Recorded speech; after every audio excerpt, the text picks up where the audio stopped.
Hello दोस्तों, स्वागत है आप सभी का आपके अपने YouTube channel your history guide पर। तो दोस्तों, आज हम जियोग्राफी का एक इम्पॉर्टेंट चैप्टर एटमॉस्फेयर पढ़ने जा रहे हैं, अर्थात वायुमंडल। दोस्तों, आज जैसा कि आपको बता दें कि ऐसा कोई भी वनडे एग्जाम नहीं है जिसमें से इस चैप्टर से कोई क्वेश्चन ना आए, अर्थात ये अपने आप में काफ़ी इम्पॉर्टेंट चैप्टर है, तो इसे ध्यानपूर्वक देखें। तो चलिए पढ़ना करते हैं स्टार्ट। तो वायुमंडल किसे कहते हैं, अर्थात एटमॉस्फेयर किसे कहते हैं? तो पृथ्वी के चारों तरफ धूल एवं गैसों से बने हुए आवरण को वायुमंडल कहते हैं। क्या? पृथ्वी के चारों तरफ घिरे हुए, जैसे हमारी पृथ्वी है, इसके चारों तरफ जो ये धूल और गैसों से बने हुए आवरण होते हैं, इसे वायुमंडल कहते हैं। और ये वायुमंडल हमारे पृथ्वी से गुरुत्वाकर्षण बल के कारण बंधा हुआ है, मतलब रुका हुआ है। अर्थात अगर गुरुत्वाकर्षण बल नहीं होगा तो ये वायुमंडल हमारे पृथ्वी से दूर चला जाएगा। तो पृथ्वी से हमारे गुरुत्वाकर्षण बल के कारण वायुमंडल टिका हुआ है। तो आगे देखें, आखिर वायुमंडल का निर्माण कैसे हुआ है, अर्थात इसका संगठन कैसे हुआ है। तो जैसे हम डिफिनेशन में आपको पहले ही बता चुके हैं कि पृथ्वी के चारों तरफ धूल एवं गैसों से बने हुए आवरण को वायुमंडल कहते हैं। तो इसे आवरण में जो है वो 78%, कितना, इस वायुमंडल का निर्माण बताने कैसे हुआ, संगठन कैसे। तो इस आवरण में अर्थात वायुमंडल में 78% नाइट्रोजन है, जो अपने आप में सर्वाधिक है। आपसे क्वेश्चन पूछा जाएगा कि वायुमंडल में सर्वाधिक गैस कौन सी पाई जाती है, तो वायुमंडल में सर्वाधिक गैस जो है वो नाइट्रोजन है, जो 78% है, ये अपने आप में सर्वाधिक है। दूसरे स्थान पे जो है वो हमारा ऑक्सीजन है। ऑक्सीजन कितने परसेंट है, तो 21% हमारा वायुमंडल में ऑक्सीजन है। कितना है? 21% ऑक्सीजन है।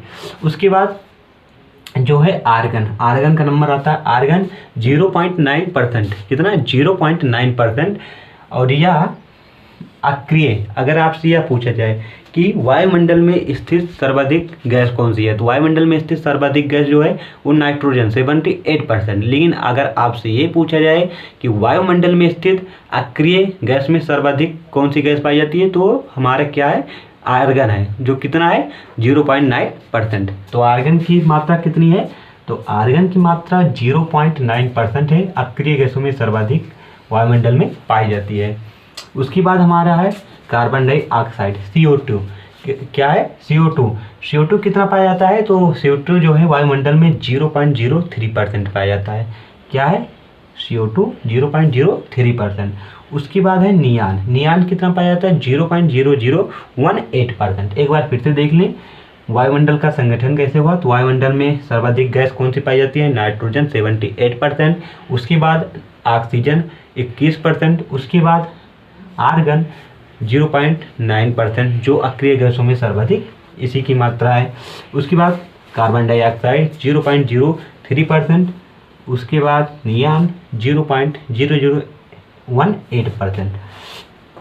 अब देख लें हमारे वायुमंडल में कितनी परतें पाई जाती हैं। तो हमारे वायुमंडल में 5 परतें पाई जाती हैं, क्षोभ मंडल, समताप मंडल, मध्य मंडल और आयन मंडल एवं वायुमंडल। कौन कौन से?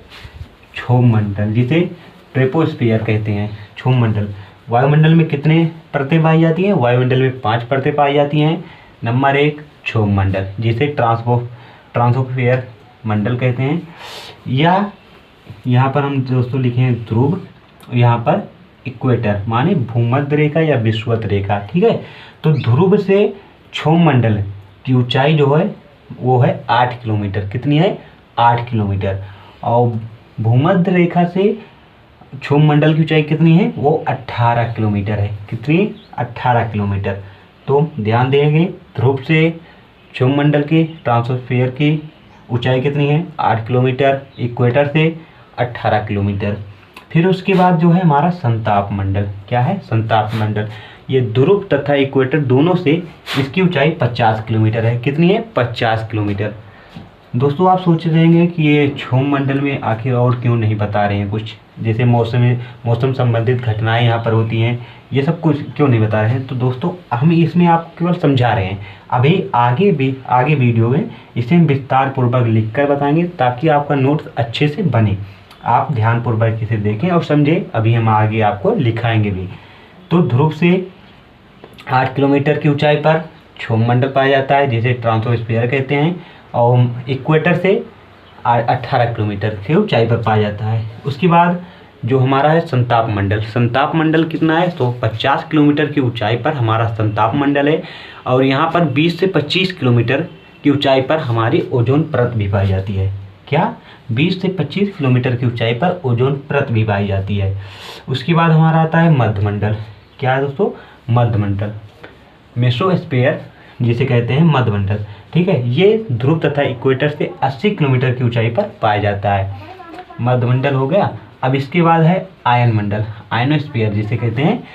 क्या है, आयन मंडल। आयन मंडल जो इक्वेटर तथा ध्रुव से इसकी ऊंचाई 640 किलोमीटर है। और इसके बाद है हमारा वायुमंडल, एक्सोस्फीयर जिसे कहते हैं।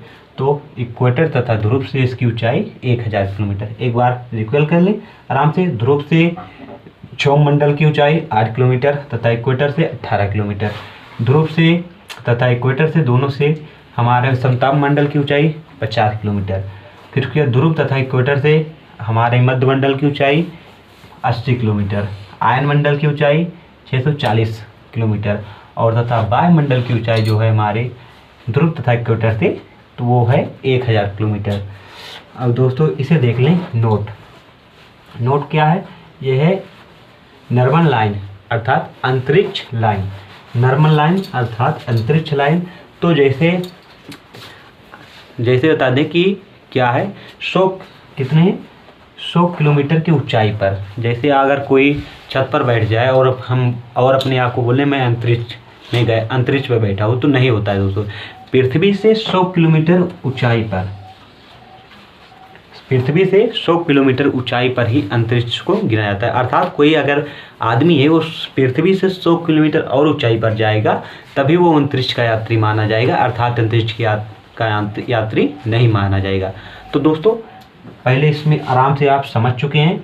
अब हम आपको एक एक कर क्षोभ मंडल, संताप मंडल, मध्यमंडल एवं आयन मंडल एवं वायुमंडल, इन पांचों मंडलों को हम आराम से आपको लिखकर समझाते हैं। तो दोस्तों चलिए फिर हम इसे डिटेल से हम आगे से एक एक परत को पढ़ें। तो पहली हमारी जो परत है वो हमारी है क्षोभ मंडल। क्या है, क्षोभ मंडल। आप सभी हेडिंग आराम से अपना लगा लेंगे। क्या, क्षोभ मंडल। तो क्षोभ मंडल में क्या है, पहले लिखेंगे ये पृथ्वी की सबसे नजदीकी परत, नजदीक परत। फिर दूसरा पॉइंट इसमें क्या है, ये इसमें इस मंडल में, क्षोभ मंडल में मौसम संबंधित घटनाएं होती हैं। मौसम संबंधित घटनाएं होती हैं। क्या होती हैं, जैसे बादलों का गरजना, बारिश होना, ये सब किस मंडल में होती है, वो सब है क्षोभ मंडल में। और इसमें है 165 मीटर ऊंचाई पर जाने पर, ऊंचाई पर जाने पर 1 डिग्री 1 अंश सेल्सियस ताप घटता है, ताप कम होता है। क्या है, पृथ्वी की सबसे नजदीकी परत है, मौसम संबंधित घटनाएं इसमें होती है। और 165 मीटर ऊंचाई पर जाने पर 1 अंश सेल्सियस इसमें ताप, इस मंडल में ताप घटता है। दूसरा क्या है हमारा, दूसरा हमारा है समताप मंडल। समताप मंडल क्या है दोस्तों, समताप मंडल। समताप मंडल में क्या होता है, ये वायुयान उड़ाने के लिए आदर्श है, अर्थात इसमें मौसम संबंधित कोई घटनाएं नहीं होती। मौसम संबंधित कोई घटनाएं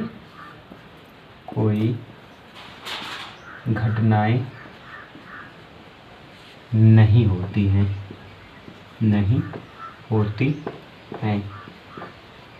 समताप मंडल ये वायुयान उड़ाने के लिए आदर्श है मतलब इसमें कोई मौसम संबंधित घटनाएं नहीं होती है, अर्थात वायुयान उड़ाने में इसमें कोई इस समताप मंडल में कोई दिक्कत नहीं होता है। और क्या है, इतना समझ में आया। आगे इसमें है, इसमें 20 से 25 किलोमीटर की ऊंचाई पर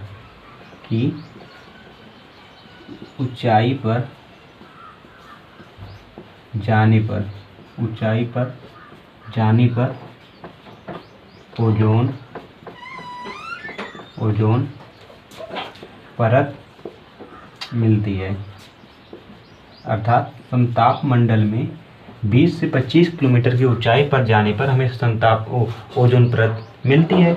ओजोन परत क्या करती है, इसे मिटा दें।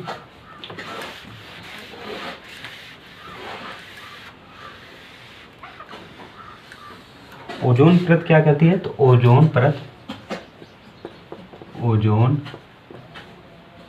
परत जो है, परत हमारी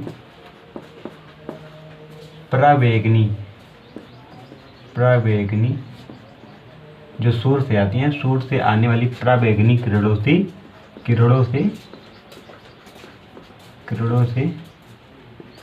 रक्षा करती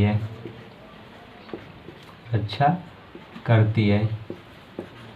ओजोन परत क्या करती है, तो ओजोन परत जो है हमें हमारी सूर्य से आने वाली परावैगनी किरणों से रक्षा करती है। जैसे एग्जाम्पल कहाँ पर दें, ऐसे यहाँ पर दें।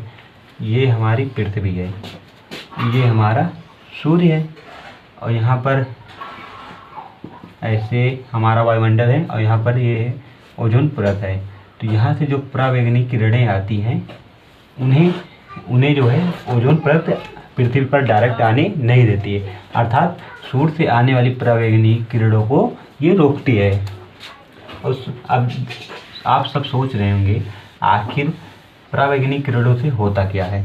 तो परावैगनी किरणें जो हैं इनसे हमारे त्वचा रोग क्या होता है,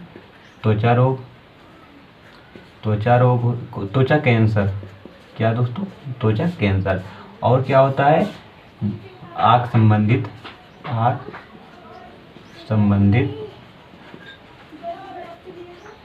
रोग होता है, जैसे मोतियाबिंद।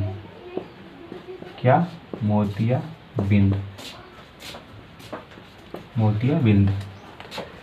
इतना हो गया। अब आगे लिखते हैं।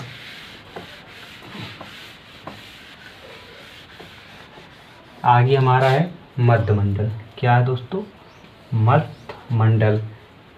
मध्यमंडल जिसे कहते हैं मेसोस्फीयर भी कहते हैं, या क्या है, मध्यमंडल।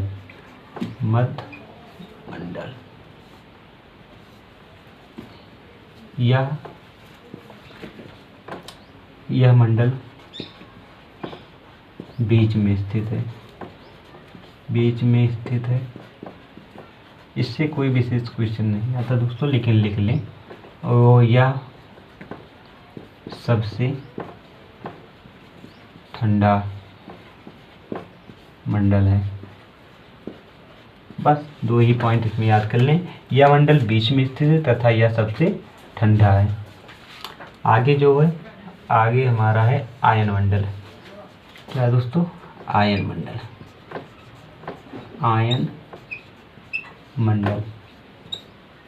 मंडल में क्या होता है, तो यह पहले नोट कर लें, यह सबसे गर्म मंडल है। और इसमें यह मंडल रेडियो तरंगों को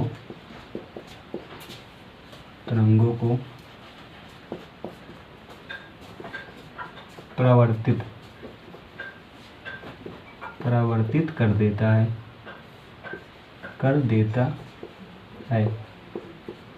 जैसे दोस्तों हम फ़ोन पर बात करते हैं, इधर से हम बोलते हैं, जैसे कोई हेलो जैसे बोलते हैं, उधर से फिर ये जो हमारी आवाज़ है, यहाँ से जो हमारे फ़ोन से जो रेडियो तरंगे निकली हैं, तो वो आयन मंडल में जाकर टकराती हैं। यहाँ से ऐसे टकराएंगी, फिर यहाँ से वापस जाएंगी। तो जो दूसरे व्यक्ति जो हमारी बात को सुन रहे थे वे जो बोलेंगे तो उनकी ये रेडियो तरंगी यहाँ से जाएगी, फिर हमारे पास आएगी। तो इस प्रकार हमारी बात होती है। तो यह मंडल जो है सबसे गर्म मंडल है।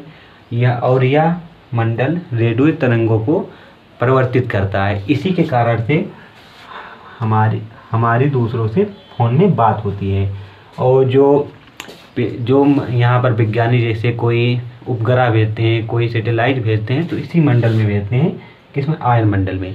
या जाकर वहाँ पर होने वाली पृथ्वी की कक्षा में जाकर उसी के साथ चक्कर लगाने लगता है। और वहाँ जैसे पृथ्वी कोई घटना जैसे ऋतु परिवर्तन होता है, कुछ होता है, तो ये इसी मंडल से हमें सूचना देता है।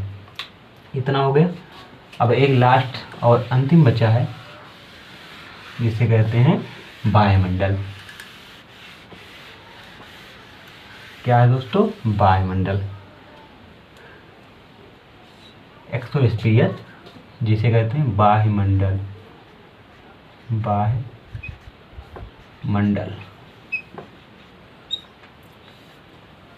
यह पृथ्वी से सबसे दूर है। यह पृथ्वी से सबसे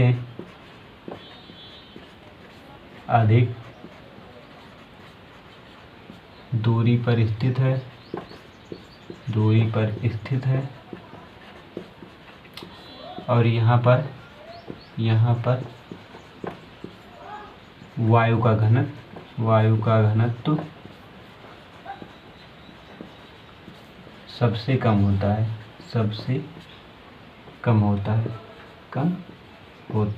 है। तो दोस्तों हमारा लास्ट जो था वायुमंडल, उसे भी हमने देख लिया। और आपसे जैसे ये पूछा जाए कि वायु का घनत्व सर्वाधिक किस मंडल में होता है, तो वो है हमारा क्षोभ मंडल में। लेकिन अगर आपसे यह पूछा जाए कि वायु का सबसे कम घनत्व किस मंडल में पाया जाता है, तो वो किस मंडल में? वायुमंडल में। जो सर्वाधिक दूर होगा उसमें घनत्व कम होगा, जो सब पृथ्वी के पास होगा उसमें घनत्व अधिक होगा। तो दोस्तों अब आपका ये लेसन कंप्लीट हुआ। अब आप इस वीडियो को देखने के बाद ऑब्जेक्टिव ज़रूर बनाएं, तभी आपको पता चलेगा कि हम क्या पढ़ रहे हैं। हमारे हिसाब से तो दोस्तों आपका अब 99% ऑब्जेक्टिव बन जाएगा। तो दोस्तों आप सब इस वीडियो को देखने के बाद ऑब्जेक्टिव जरूर बनाएं। तो thanks for watching this video. अगर वीडियो पसंद आई हो तो कमेंट करके ज़रूर बताएं कि आपको वीडियो कैसा लगा है। Thank you.